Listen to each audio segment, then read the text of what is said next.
Hello বন্ধুরা, তোমরা সবাই কেমন আছো? আশা করছি তোমরা সবাই খুব ভালো আছো আর আমরাও সবাই খুব ভালো আছি। আজ হচ্ছে রবিবার, তো রবিবার হোক আর সোমবার হোক আর যাই হোক, রবিবার দেখবে ঘরে বাড়ির সবার ছুটি থাকলেও ঘরের বউদের কিন্তু কোনো ছুটি নেই। রবিবার তাতে কি হয়েছে, সকালে আরও কাচাকুচি বেশি পড়ে, কেন রবিবারে মেয়ের স্কুলের জামা, এমনি তোমাদের দাদা ভাইয়ের জামা কাপড় কাজের সেগুলো কাচাকুচি তো থাকেই। তারপরে দেখবে আরও টুকটাক এখানে একটু পরিষ্কার করা, সেখানে একটু পরিষ্কার করা, তারপরে তোমার ধরো এদিক ওদিক কাজ তো থাকেই। টুকটাক কাজ করতে করতে দেখবে তারপর রবিবারে বাজার নিয়ে আসে সপ্তাহ, সেইগুলো গুছিয়ে রাখা। সেই জন্যই বললাম রবিবার হোক আর সোমবার হোক ঘরের বউদের কোনো ছুটি নেই। সবার জীবনে ছুটি আছে, কিন্তু আমাদের মতন গৃহিণীদের কোনো ছুটি নেই। তো যাই হোক, আমি সকালবেলায় জামা কাপড় কেচে ছাদে মেলে দিয়ে এসেছি। তারপরে ঘরে এসে আগে টিফিন করে নিয়েছি, ভাতও বসিয়ে দিয়েছিলাম। টিফিন না করলে এইদিকে আসলে না, এইগুলো করতে করতে টিফিন খেতে অনেক বেলা হয়ে যায়। সেই জন্য আগে টিফিনটা খেয়ে নিয়েছি, নিয়ে যা যা রান্না হবে সব গুছিয়ে গাছিয়ে রেখেছি। কিন্তু এখনও বাজারগুলো গুছিয়ে রাখা হয়নি, রান্না করতে করতে বাজারগুলো গুছিয়ে ফেলবো। তো কি কি রান্না হচ্ছে বলো তো, পরে দেখাচ্ছি তোমাদেরকে কি কি রান্না হচ্ছে। আর এদিকে শিম, লঙ্কা এগুলো এখন সব আলাদা করে রাখবো। লঙ্কাগুলো লঙ্কার ঝুড়িতে রাখবো, নাহলে রান্নার সময় অসুবিধা হবে।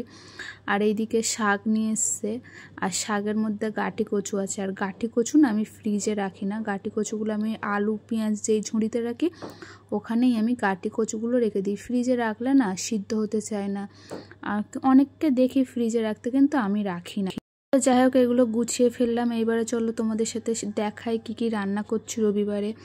তো এখানে উচ্ছে কুমড়ো ভাজা করেছি, শাক ভাজা হচ্ছে, আর চিকেন এখনও হচ্ছে। দেখো, উচ্ছে কুমড়োটা যখন কেটেছি উচ্ছেগুলো দেখে মনে হচ্ছিলো বাবা অনেক হয়ে গেছে, এত উচ্ছে হয়ে গেছে বুঝতেই পারলাম না। ওই ভাবছিলাম আবার এইটুকানি রেখে দেবো, সেই কারণে সব উচ্ছেগুলোই কেটে নিয়েছিলাম। তো যখন রান্না করলাম দেখলাম ওটা রান্না করার পর একদম মাপে চলে এসছে, মানে যতটা দেখেছিলাম তার হাফের হাফ চলে এসছে। আর শাকও দেখবো একটু পরে, ওটা নুন দিয়ে ঢাকা দিয়ে দিয়েছি, ওটাও মজে একটুখানি হয়ে যাবে। তো বন্ধুরা, রান্নাবান্না সব কমপ্লিট। আর আজকে রান্নাবান্না করতে একটু অনেক দেরি হয়ে গেছে। শীতের দুপুরে এরম ধনেপাতা ছড়িয়ে গরম গরম মাংস দিয়ে ভাত খেতে কেমন লাগে কমেন্ট করে অবশ্যই কিন্তু জানাবে। আর দেখে নাও মাংসর ফুল লুকটা। আর এই দিকে আগে ওদেরকে খেতে দিয়ে দিলাম, ওদেরকে খেতে দিয়ে বাটি করে তরকারি দিয়ে আসবো, এসে তারপরে আমি রান্নাঘরটা পরিষ্কার করে তারপরে খাওয়া দাওয়া করব। কেন আজকে বললাম যে বেলা হয়ে গেছে সব গুছাতে গুছাতে। আর এই দিকে দেখো, সন্ধ্যাবেলায় শ্বশুরমশাই নিয়ে এসছে চিকেন পপকর্ন মতন একটা হয় না, ওই প্যাটিস মতন, ওটা নিয়ে এসছে। চিকেন পকোড়ার মতনই নিয়ে এসছে। ওটা আসলে বাইরের জিনিস ছেলে মেয়েকে দিই না, তবু বাবা নিয়ে এসছে তা হাতে করে, সেই জন্য ভাবলাম একটু দিই, নাহলে আবার নিয়ে এসছে হাতে করে, তাই জন্য দিলাম।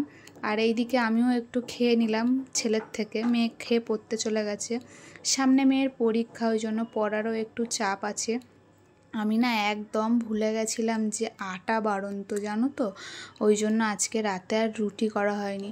আমি জানি আটা আছে, আমি আমার মতন এটা করছি সেটা করছি, সময় ছিল একটু নেল পালিশও পরে নিলাম, কিন্তু যখন রান্নাঘরে এসে দেখছি আটা নেই। তা কি করব, যাই হোক আজকে ভাত বসিয়ে দিয়েছি, আর করেছি চিকেন আছে, আর একটু ঢেঁড়স সিদ্ধ দিয়েছি, পেঁয়াজ লঙ্কা দিয়ে মাখা করব। যাক, একদিন একটু ভাতই খেয়ে নেওয়া হোক। আর ঢেঁড়সগুলো সিদ্ধ দিয়েছি, অনেক দিন ধরে এরকম খাওয়া হয় না, গরম গরম ভাত